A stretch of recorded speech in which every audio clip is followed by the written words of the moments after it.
Assalamualaikum warahmatullahi wabarakatuh. Sahabat beriman, mudah-mudahan Anda masih selalu setia bersama kami di channel yang selalu menghadirkan kisah-kisah inspiratif.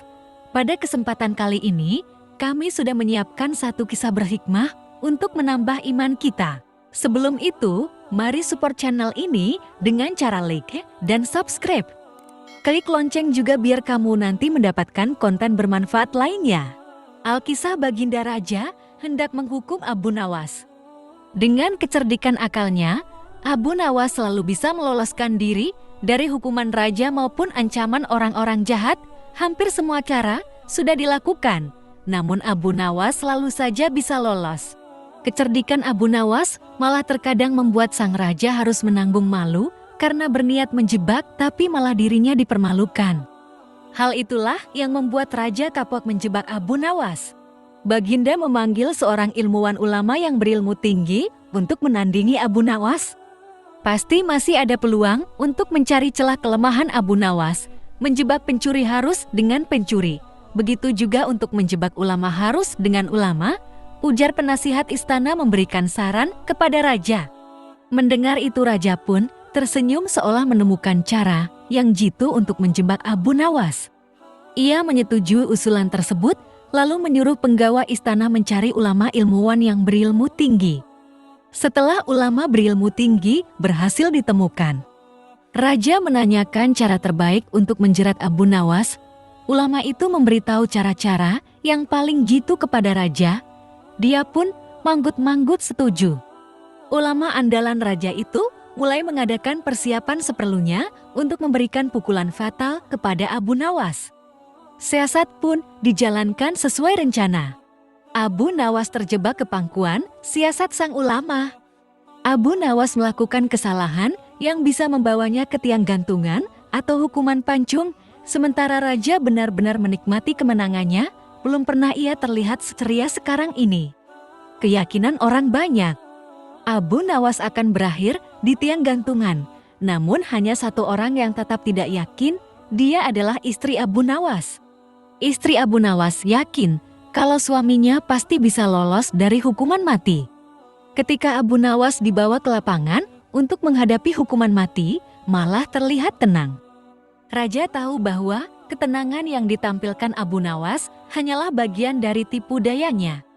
Tetapi raja telah bersumpah pada diri sendiri bahwa beliau tidak akan terkecoh untuk kedua kalinya.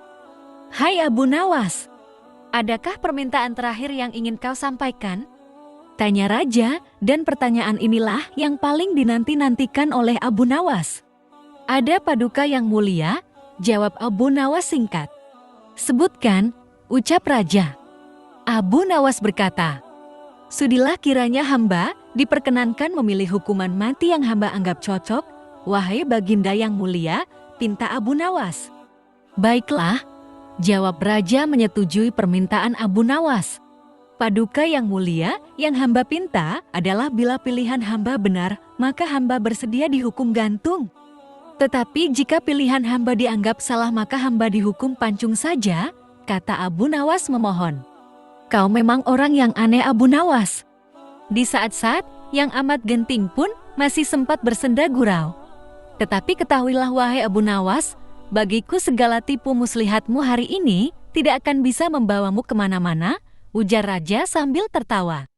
Hamba tidak bersendawa guru paduka yang mulia, ujar Abu Nawas bersungguh-sungguh. Raja tertawa terpingkal-pingkal. Belum selesai Baginda raja tertawa, Abu Nawas berteriak dengan nyaring, hamba minta dihukum gantung Baginda yang mulia, teriaknya. Semua yang hadir kaget, orang-orang belum mengerti mengapa Abu Nawas membuat keputusan itu. Tetapi raja menangkap sesuatu yang lain, sehingga tawa raja yang semula terpingkal-pingkal mendadak berhenti. Kening raja berdenyut mendengar ucapan Abu Nawas. Raja tidak berani menarik kata-katanya karena disaksikan oleh ribuan rakyat. Beliau sudah telanjur mengabulkan Abu Nawas untuk menentukan hukuman mati yang paling cocok bagi dirinya. Kini kesempatan Abu Nawas membela diri. Baginda yang mulia, hamba tadi mengatakan bahwa hamba akan dihukum gantung, dan itu adalah permintaan hamba yang terakhir yang disetujui oleh Baginda Raja. Kalau pilihan hamba benar, maka hamba dihukum gantung. Tetapi di manakah letak kesalahan pilihan hamba, sehingga hamba harus dihukum pancung, padahal hamba telah memilih hukuman gantung, kata Abu Nawas. Perkataan Abu Nawas memaksa raja dan ulama itu tercengang. Mereka tidak menyangka dengan jawaban seperti itu benar-benar luar biasa otak Abu Nawas ini, rasanya tidak ada lagi manusia pintar selain Abu Nawas di negeri Baghdad ini. Mau tidak mau Abu Nawas pun lolos dari hukuman mati. Namun untuk menutupi malu atas kekalahannya, raja berkata, "Abu Nawas, aku mengampunimu, tapi sekarang jawablah pertanyaanku ini, berapa banyakkah bintang di langit?" "Oh itu, gampang sekali tuanku," kata Abu Nawas. "Iya tapi berapa? Sebanyak 100 jutakah? Atau 100 miliarkah?" tanya raja. "Bukan tuanku, cuma sebanyak pasir di pantai," jawab Abu Nawas. "Kau ini bagaimana? Mana ada orang bisa menghitung pasir di pantai?" ujar raja heran. Abu Nawas kembali berkata, "Kalau begitu, bagaimana pula orang bisa menghitung bintang di langit?" "Kau memang cerdik. Abu Nawas adalah pelipur laraku. Abu Nawas, mulai sekarang jangan segan-segan, sering-seringlah datang ke istanaku. Aku ingin selalu mendengar humormu yang baru," perintah raja. "Siap Baginda," kata Abu Nawas. Lalu raja memerintahkan bendahara istana untuk memberikan sekantong uang kepada Abu Nawas, si manusia terlucu di negerinya itu. Wallahu alam bisyawab. Masya Allah. Sebuah kisah yang mudah-mudahan bisa menjadi ibrah untuk kita. Jangan lupa berikan komentar Anda dan subscribe di channel ini agar nanti bisa mendapatkan kisah-kisah menarik lainnya. Sampai jumpa, wassalamualaikum warahmatullahi wabarakatuh.